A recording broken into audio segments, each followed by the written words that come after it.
बात करेंगे। अगर दोनों की रजामंदी है तो परिवार से कहेंगे कि भैया हमें शादी करनी है, यही करेंगे ना, साधारण मनुष्य तो यही करेगा। लेकिन उषा किसकी बेटी है? दैत्य की। थोड़ी हरकतें तो आएंगी। तो उसने रात को स्वप्न में अनिरुद्ध को पति के रूप में देखा। रातों रात उसने उनका अपहरण कर लिया, यानी उठाकर ले आए, भगवान के पौत्र को उठाकर ले आए। भगवान को पता चलता है, भगवान ने कहा हमें रिश्ता मंजूर है, भेज दो दोनों बच्चों को, पर उसे तो 1000 हाथों से मुक्त होना है। उसने कहा नहीं, आओ युद्ध करो और ले जाओ। तो भगवान आते हैं, युद्ध आरंभ होता है। पहला तीर भगवान चलाते हैं, पहले तीर से ही वो 1000 हाथों से मुक्त हो जाता है। दूसरा तीर भगवान चलाने ही वाले थे कि इतने में महादेव जी बीच में आ जाते हैं। महादेव जी कहते जो काम करना था वो हो गया, अब आप बेटी भेजिए और आप बहू ले जाइए, मैं भगवान के विरुद्ध युद्ध नहीं कर सकता। तब भगवान अपने पौत्र और पौत्र वधू को साथ लेकर जाते हैं। तो ये छोटी सी कथा बाणासुर की थी। अब चलते हैं सुदामा चरित्र की ओर। कल मैंने आपको सुदामा जी के बारे में बताया। दोनों की भेंट गुरुकुल में हुई। 1 वर्ष तक दोनों साथ रहे, उसके बाद अपने अपने घर चले गए। यहाँ पर काफी समय बीत गया, सुदामा जी का विवाह हो गया, बच्चे हो गए। अब उनके घर में दरिद्रता आई,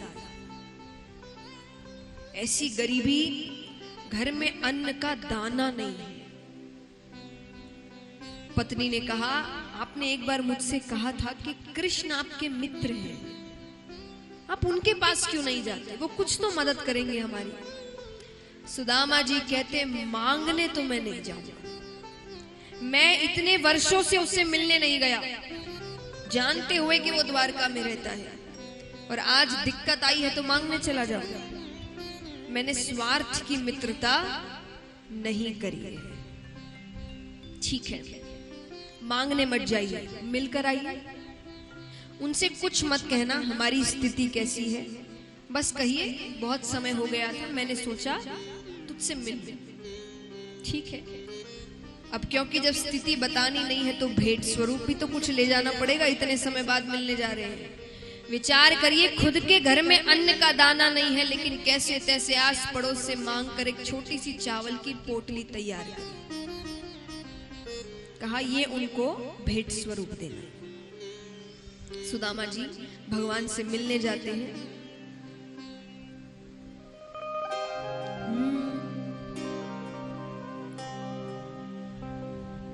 देखो देखो ये गरीबी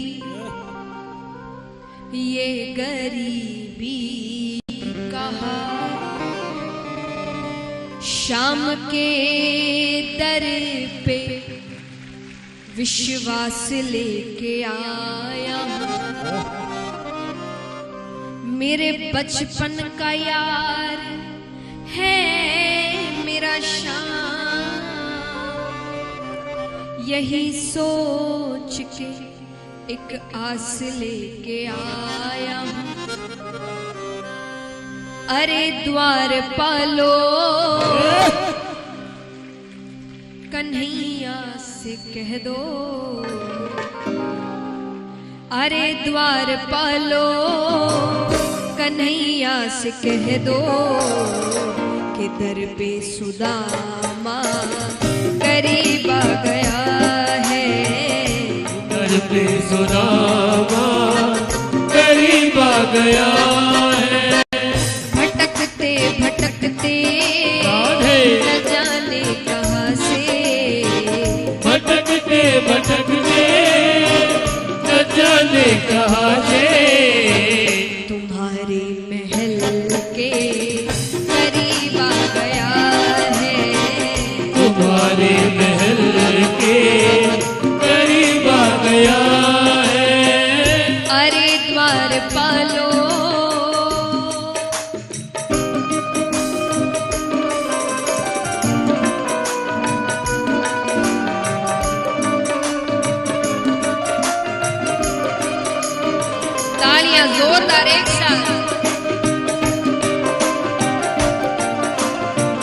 बोलिए